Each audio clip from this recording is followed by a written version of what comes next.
আসসালামু আলাইকুম everyone, welcome back to my YouTube channel. So আজকে ব্লগটা এমন একটা টপিক লইয়া করবো যে এই টপিকটা লইয়া আপনারা সবে আমারে কোয়েশ্চন করছেন, ইভেন আমারে অনেকে মেসেজ করিয়া দেখাইছেন যে ভাইয়া এটা কেমনে কি। তো অনেকেই সিলেটি ভাষা বুঝেন, সো এটার লাগে আপনাদের সবাইকে ধন্যবাদ। তো নর্মালি আমি আমার মানে সিলেটি ল্যাঙ্গুয়েজে ব্লগটা করি, সো আই উইশ আপনারা কাছে এটা ভালো লাগে, হয়তো বা অনেকের কাছে ভালো নাও লাগতে পারে। সো নাও মেইন টপিক হয়। তো মেইন টপিক হয়েছে যেই কোয়েকশনটা আমার কাছে সবথেকে বেশি হয়েছে, এই কোয়েকশনটা হলো যে ভাই জিক্সার মনোটন সেকেন্ড হ্যান্ড লইতাম না XT125R। সো এইটা একটা এমন একটা কোয়েশন যে কোয়েশনটার আনসার দিতে আমারও খুব ভালো লাগবো, বিকজ অনেকে এই কনফিউশনও থাকুন বিষয়টা লইয়া। সো আমি আপনারা প্রথমে হই, একটা হইল 125cc বাইক আর একটা হইল 150cc bike, I mean 155। So এখানের মধ্যে কিন্তু মোটামুটি 30cc একটা গ্যাপ আছে। সো 30cc একটা গ্যাপ থাকার কারণে বাইক দুইটার পাওয়ারও একটা গ্যাপ আছে। আর নর্মালি আমরা যতটুকু জানি আর কি যে 150cc থেকে 200cc যে বাইকগুলো হয় ও বাইকগুলোর পারফরমেন্স অলমোস্ট সেম হয়, বাট 125cc বাইকগুলোর পারফরমেন্স একটু ড্রপ হয়, মানে একটু কম হয়। আর আসলে 150cc বাইকগুলো কম্পেয়ার করা যায় না। তার বাদে আপনারা যেহেতু কম্প্যারিজন একটা ভিডিও চাইছেন, কম্পেয়ারের একটা ভিডিও চাইছেন, সো আমি এটা আপনারা করিয়ে দিতাম পারি। আমি বিষয়টা বিস্তারিত হইবা গিয়া। তো যদি মনে করেন যে আপনার একটা পাওয়ারফুল বাইক দরকার কম সিসির মধ্যে, দেন আপনারা যাইতই বা জিক্সার মনোটনও। এর কারণটা হলো কি, তাদের জিক্সার পাওয়ার আউটপুট কিন্তু খুবই ভালো 150cc বাইক, অ্যান্ড প্রাইসটাও মোটামুটি একটা রিজনেবল প্রাইস আছে। So that's why Gixxer 155cc বাইকটা বেটার অপশন। বাট আপনি যদি পাওয়ারের বিষয়টা বা টর্কর বিষয়টা আপনার অত বেশি ইম্পর্টেন্ট না হইয়া থাকে, দেন আপনি XT125R লইতে পারেন। যদিও XT125 আর ওর পাওয়ারটা একটু কম, বাট বাইকটা কিন্তু যথেষ্ট পরিমাণের বালা। অ্যান্ড জিক্সার মনোটনও কিন্তু বাইকটা যথেষ্ট পরিমাণের বালা, বাট জিক্সার মনোটন কিন্তু আবার আপনার কার্বোরেটার। আর 125R যেটা আপনার এক্সট্রিম, এটা হইলো আপনার FI। সো FI হওয়ার কারণে 125cc বাইক যেহেতু প্লাস FIও, সো মাইলেজটা আপনি যথেষ্ট পরিমাণের ভালো একটা মাইলেজ পাইবা, মানে 60 থাকি 65। সেগুলো হয়তো বালা রাইডার হইলে আর একটু বেশি ফাইলিতে পারে, বাট আমার লাগানো হইলে তো শেষ মনে হয় না। সো মনে হয় না ইউরোপে পাইব করি, আই মিন 55 ওলা পাইব হয়তো বা। আচ্ছা যাই হোক। সো আর মনোটনের মাইলেজ মোটামুটি 45 কিলোমিটার ধরতে পারেন এভারেজে, গড়ে আর কি, গড়ে 45 ধরতে পারেন। সো ইনো মাঝে মোটামুটি আপনি 15 থেকে 20 কিলোমিটারের মাইলেজ কম পাইবা। সো মাইলেজের ক্ষেত্রে এক্সট্রিম বেস্ট। আর একটা হলো সিটি রাইডের ক্ষেত্রে কিন্তু এক্সট্রিম একটা ভালো অপশন হইতে পারে আপনার লাগে, বিকজ মাইলেজ ভালো পাইরা, প্লাস বাইকটার লুকসও খুবই সুন্দর, গুড লুকিং একটা বাইক। অ্যান্ড যে কোনো জায়গায় গেলে ওর কাছে মনে হইতো না যেটা 125cc বাইক লইয়া আইছেন। বাট এনে একটা বিষয় আছে,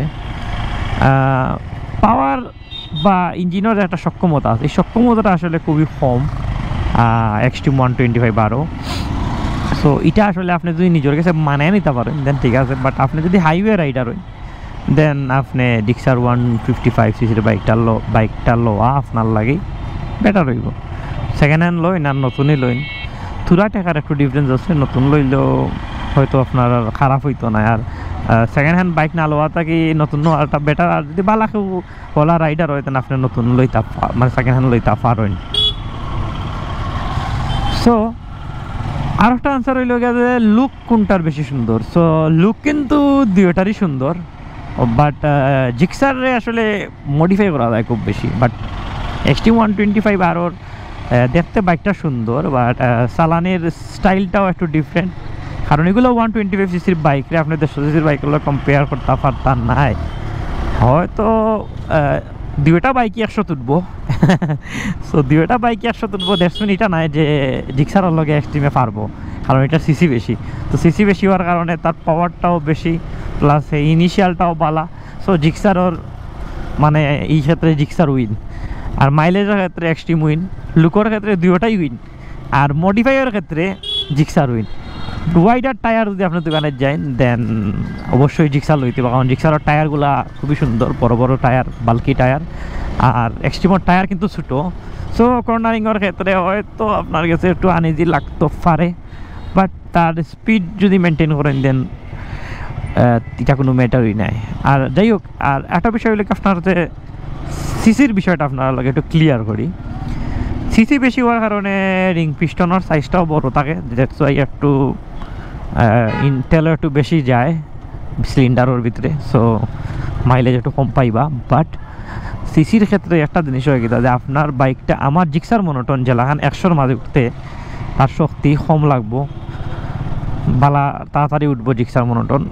ঠিক তেমনি আপনি যদি এক্সট্রিমও তোলার যাই না সব, তাহলে কিন্তু খুবই বালা রকমের আপনার একটা মানে হাই র্যাপ করতে হইবা, প্লাস বালা একটা টাইম নিব।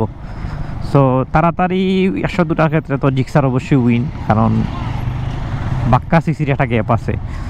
আর এখন আপনার উপর ডিপেন্ড করে যে আপনি যখন রেগুলার সিটি রাইডার হইয়া থাকেন, যে আমার সিটি রাইড করি, আমার মাইলেজের দরকার, আমি লং ড্রাইভও যাই না, দেন এক্সট্রিম 125 ভালো হইতে পারেন।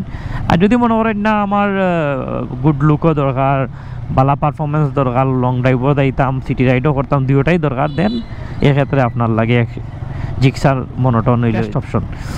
সো নাও আর একটা কোয়েশনের আনসার অনেকেই আমার এদিকে আইসেন যে ভাই আরপিএমের বিষয়টা একটু ক্লিয়ার করুক। তো আরপিএমের বিষয়টা একটু ক্লিয়ার করি আপনারা।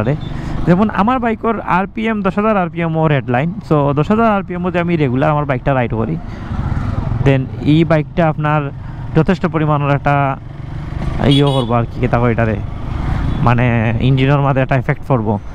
আর যদি আমি 6,000 থেকে 5,000 আরপিএম বাইক রাইড করি, ইঞ্জিনের প্রেশারটা কম পড়বো। তো যে বাইকের ইঞ্জিনের বেশি প্রেশার পড়বো, এই বাইকের ইঞ্জিনটা তাড়াতাড়ি নষ্ট হইব বা ক্ষয় হইব। আর যে বাইকের ইঞ্জিনের প্রেশার কম পড়বো, এই বাইকের কিন্তু ইঞ্জিনটা লং টাইম আপনি ইউজ করতে পারবা। সো কম আরপিএমও বাইক রাইড করাটা ভালো, কারণ বাইকের ইঞ্জিনটা লং টাইম আপনি ইউজ করতে পারবা। আর বেশি আরপিএম মধ্যে আপনি বাইক রাইড করেন দেন বুঝলাই তো তাড়াতাড়ি ইঞ্জিনটা আপনার ড্যামেজ হওয়ার সম্ভাবনা থাকে।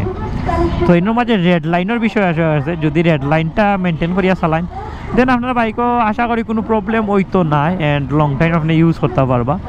সো এটা একটা বিষয় আসে। যদি আপনি মনে করেন যে আপনার রেগুলার একটু রাশ রাইড করা লাগবো, মানে একটু বালা পাওয়ার আউটপুট দরকার, প্লাস আপনি একটু বুং বাং রাইড করবা, পারফরমেন্স ভালো হইব, আপনি 100-150 সিসির একটা বাইক লোয়াটা বেটার হইব। আর যদি হয় না আপনার mileage important and look important, then Xtreme 125 is better for you. But যে কোনো বাইক হাই আরপিএম রাইড করলে বাইকের মাঝে একটা প্রবলেম হয়। তো আশা করি আপনারা আজকে উত্তরটা পাইছেন। আপনারা ফোনে চালার সিএনজি মানুষ হলো, আরে মানুষ মাথা নষ্ট মানুষের দেখান এটা উচিত অ্যাকচুয়ালি। আপনারা একটা সারপ্রাইজ আপনারা লাগে অলরেডি ওয়েট করে। অ্যান্ড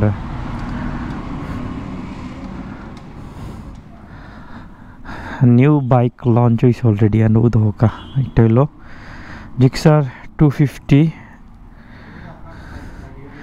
ইঞ্জিনটা আগে দেখাইলেই, নর্মালি ইঞ্জিন না দেখলে আপনারা বুঝতে নাই। এটা হলো আপনার 155 আর এটা হলো 250। 100 নাই, 95 বেশি। অ্যান্ড বাইবি ব্রেক, আবার সামনের ডিস্ক পাক্কা বড়, ডাবল চ্যানেল এবিএস।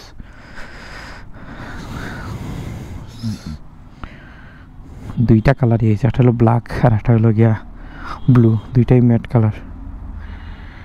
কালকে রাত্রেও একবার আইসি, তারা কইসলা 250 সিসি তারা আইসে, সো টাল লাগে আর কি। মিরর না লাগাইলে যাও আর কি।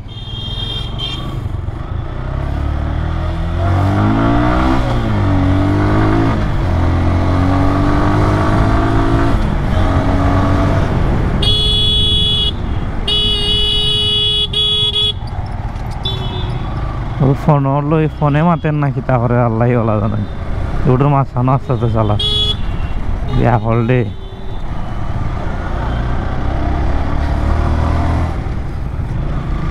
তো 125 সিসির একটা বাইক অ্যান্ড 155 সিসির একটা বাইক, দুইটার মধ্যে কিন্তু একটা মেজর ডিফারেন্স থাকে, প্রচুর ডিফারেন্স থাকে।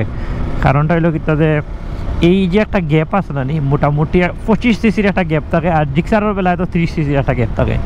সো 125 এক্সট্রিমর লগে আপনি জিক্সারের যদি কম্পেয়ার করেন, এটা আসলে একটা ভুল হইব।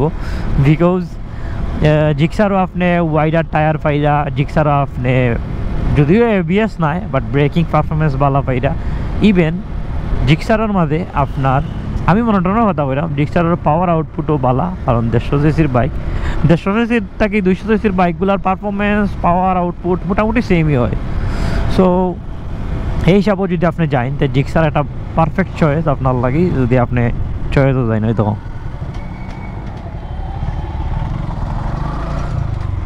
তো জিক্সার আপনার একটা পারফেক্ট চয়েস। তবে হ্যাঁ, একটু 125 সিসি থেকে একটু মাইলেজটা আপনি কম পাইবা। সো আশা করি আজকের আনসারগুলো পাইছো। আর যদি না পাইয়া তখন দেন অবশ্যই আমার কমেন্ট করবা, আমি কমেন্টের মাধ্যমে আপনারা আনসার দেওয়ার ট্রাই করবো। সো তখনই আজকে ব্লগ ভালো থাকবা, আল্লাহ হাফেজ।